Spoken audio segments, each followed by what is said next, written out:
Let's talk a little bit about some of the most important questions that most people have when it comes to financial independence. And one of those big questions is, how can I access my retirement fund money? How can I get access to these accounts? I've heard that you can't access them before 59 and a half, or I've heard that I can't access them unless I pay a steep penalty. And that's what we're going to talk about today. We're going to talk about one method that is possible for you to access your retirement accounts completely penalty-free. And this method is known as the 72T rule.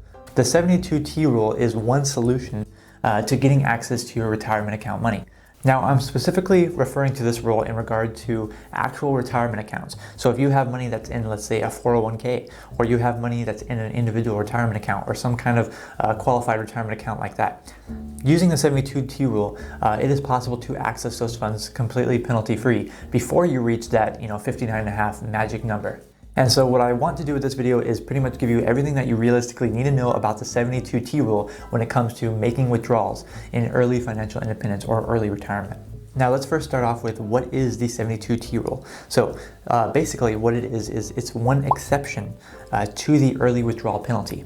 So the early withdrawal penalty, typically, if you make a distribution or you make a withdrawal from your actual retirement accounts before 59 and a half, before you turn that age, then generally you're going to be subject to 10% penalty tax. Now that generally only has to do with traditional retirement accounts.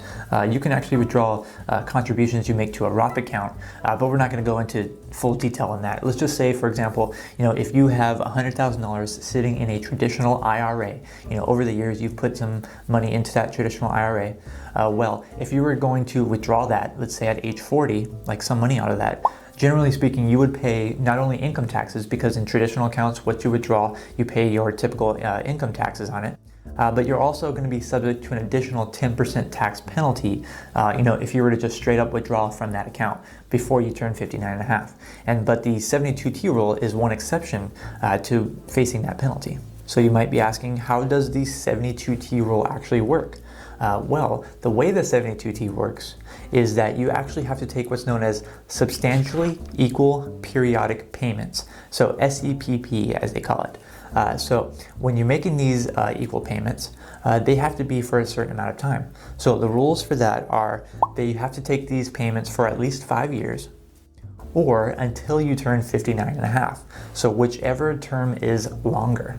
Now let's do some quick examples on that. So if you are to start at age 50, withdrawing from a certain retirement account, well, you would have to take those, and you use the 72T rule, you would have to take those payments until at least 59 and a half, because that was what comes later. 5 years after 50 is 55, and that doesn't meet the rule of being at least 59 and a half. So you would have to withdraw for nearly 10 years if you started at age 50 using the SEPP. Now, if you started at age 56, like started withdrawing using the 72T rule, then you would have to withdraw until you're age 61, and that is because you have to do it for at least 5 years. So even though you turned 59 and a half, 3.5 years later, it wasn't long enough to meet the requirements. You have to do it for at least 5 years. And so in that case, if you started withdrawing using the 72T rule at age 56, you would have to wait until age 61 before you can stop making those SEPP payments. So kind of the magic baseline number is going to be 54 and a half, right? So 54 and a half, you have either one, because 5 years later, you turn 59 and a half, and then you're already 59 and a half, so it meets those both rules. So basically, if you start before 54 and a half, then you have to wait until you're 59 and a half. Whereas if you start after 54 and a half, you're gonna have to wait 5 years. Now here's the next and the most important step, and kind of the most complicated and in-depth step. But before I move on to that, I just want to say really quick, if you're liking this video so far, make sure you like it and give it a thumbs up. It really does help me out, and I really do appreciate that. While at the same time, make sure you are also subscribed to the channel and you put on that bell for notifications, because every single week I'm putting out videos just like this about personal finance, about investing, about financial independence, and I just know that there's something that I can help you with. Currently, I'm doing new videos every Tuesdays and Fridays, starting at 8 a.m. Pacific Standard Time. So make sure you are subscribed and you have that bell on for notifications, because you do not want to miss those new videos. Now let's go on to how the SEPP or how the 72T rule is calculated. So there are 3 different methods that you can use to calculate your substantial equal periodic payments. Okay, and the first method is known as what's called the amortization method. The second method is known as the life expectancy method. And the third method is known as the annuitization method. I don't know if I even said that right. Annuitization, like annualized, annuitization. But anyway, so those are the 3 methods that you could choose from that are approved by the IRS. Now, the actual calculations on how to calculate like how much your payments are going to be using these methods are pretty in-depth, and they require a lot of specialized knowledge and planning in order to do it right. And that is beyond my scope of knowledge and beyond my what I'm comfortable with showing and trying to prove to you. So I will not be actually doing the calculations here today on how to make those SEPP payments or how to calculate them. But the IRS does have a few examples directly on their website, on one of their FAQ pages, about the 72T method. And in those examples, they give you some amounts of how much you would withdraw if you had this amount. So let's go ahead and go onto their website really quick, and I will put up one of the methods for you right now. So the first method that they have right here on their website is the required minimum distribution method. And so with that method, you can see they go through like very in depth on how to calculate it. But really, let's just look at really how much the balance starting is. So they say that the starting balance in this hypothetical person's retirement account is $400,000. And then if they use the required minimum distribution method with the $400,000, they would withdraw, let's see, in their first year, they would get an annual distribution amount of $12,261, and then the year after that, it's based on how much the account value is at that time and their life expectancy. It would go and it would be $12,261 for that next year. So that was the required minimum distribution method. And again, I didn't want to go through too much in detail, try to pretend like I know exactly how to do it. But you can definitely look up on the irs.gov website and see their actual example and read it more in detail, or you can just pause it on the screen and read it yourself. Now, the next method that they have on their website is the fixed amortization method. So let's take a look at that really quick. So you can see if you use the fixed amortization method with that same account balance of $400,000, and their example guy's name is Bob, you know, how great, name Bob.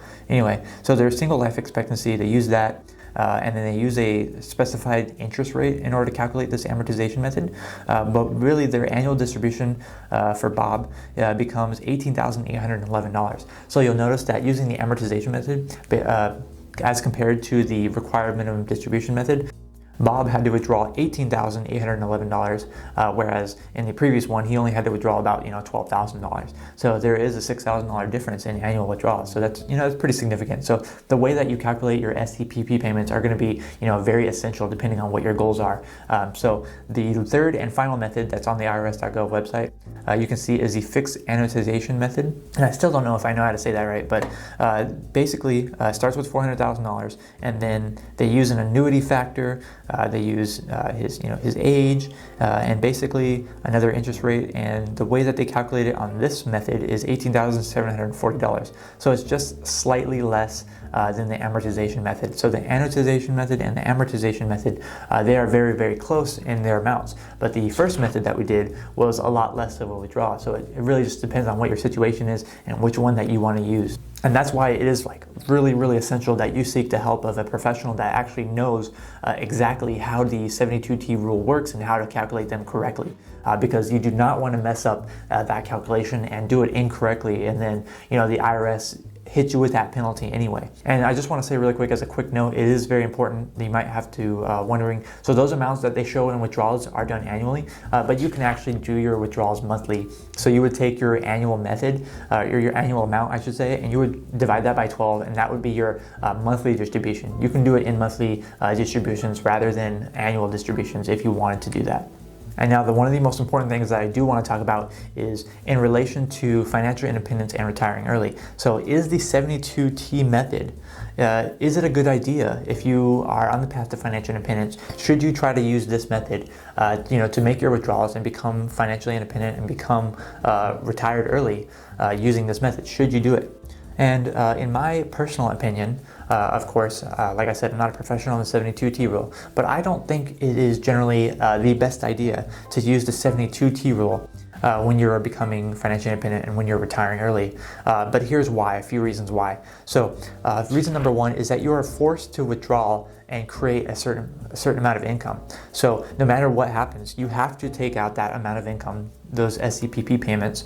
You have to do it for at least 5 years or until you turn 59 and a half. And so you lose a lot of flexibility for at least 5 years, or possibly even longer, depending on when you started taking those payments. And then if you stop taking those payments, the IRS could, ding you and make you pay that 10% penalty anyway. And so it was kind of a wash. So I think that it really does lock you in, and it kind of makes you lose flexibility if you use this method. And that's why I wouldn't prefer it as my number one way of accessing my retirement funds without a penalty. And then another one is that you actually do need to get professional help to make those calculations. So those calculations are somewhat complicated. Now you can spend a few hours learning about it and learn how to do it yourself. But of course you're always going to have that thing in the back of your mind, like, did I do it right? Is the IRS going to hit me with a penalty? So you do actually probably most likely are going to need professional help in order to calculate what your SCPP payments are going to be and if you're doing it right. So that's another con, is that you can't just do it yourself. And financial independence, a lot of it is DIY, right? And then another reason why I don't think it's the best method for financial independence is that the 10% penalty that you're going to pay with your withdrawals, even if you weren't using a 72T rule, a 10% penalty, if you really stop to think about it, it's not really that much of a tax. Okay, so, and of course, you're not going to be paying that tax forever. Maybe it is better to take the 72T rule over paying the tax, but at the end of the day, you got to admit that a 10% additional penalty isn't really that bad. So especially if you are financially independent, you're probably most likely, going to be withdrawing less money than what you were making when you're working full time. So if you were, let's say you were earning, $100,000 per year, and you were in, let's say, the 24% tax bracket as of today. You were paying, maybe you were paying, some of your money was going towards, 24% of it was going towards taxes, right, of your income. Now, fast forward to, let's say you're financially independent and you're retiring early and you're withdrawing from your retirement accounts. Maybe you're going to be probably most likely in a much lower tax bracket, because the amount of income you're going to withdrawing is probably going to be a lot less. So maybe you were making $100,000 before, you were saving 50,000 of it or something like that, or maybe less, and you were in a 22% tax bracket or something. Well, now maybe you're withdrawing even less than that. Maybe you're only withdrawing $40,000 per year from your investments. Being at $40,000 per year, you're probably only in the 10 or 20%. I'm sorry, you're probably currently at least only in the 10 or 12% tax brackets. And so that's actually not, absurdly high amount of taxes to actually pay. And that's why, as a last resort, I don't think that paying that 10% penalty is the end of the world. So some people that are much smarter than I ran some scenarios on figuring out like what's a better method, is to either pay that 10% penalty from your traditional accounts, or just to straight up invest in taxable accounts, or to use Roth accounts. And what their research has found is that Sorry, I gotta update some. But what their research has found is that it's not even that big of a deal to pay that 10% penalty in the long run, because it doesn't actually have that large of an effect on your portfolio or on your the amount of total taxes that you pay, especially if you were contributing to traditional accounts initially and you were getting those big tax breaks while you were making a lot more income. And so while the 72T rule, I definitely think, is a good solution to have in the back of your pocket for when you want to withdraw your money and not pay any penalties on it from your retirement accounts while you are earlier in age than 59 and a half, I don't think it's the end all and be all. But speaking of financial independence, one thing that you do need to make sure that you check out is this video that I created called How to Achieve Financial Independence in 10 Years or Less. And it has almost everything that you'll ever need to know in order to actually achieve it. So if you haven't watched that video already, you need to watch that video. Thank you so much for watching this video. I'm Zach from OnCashflow.com, and I hope to see you next time.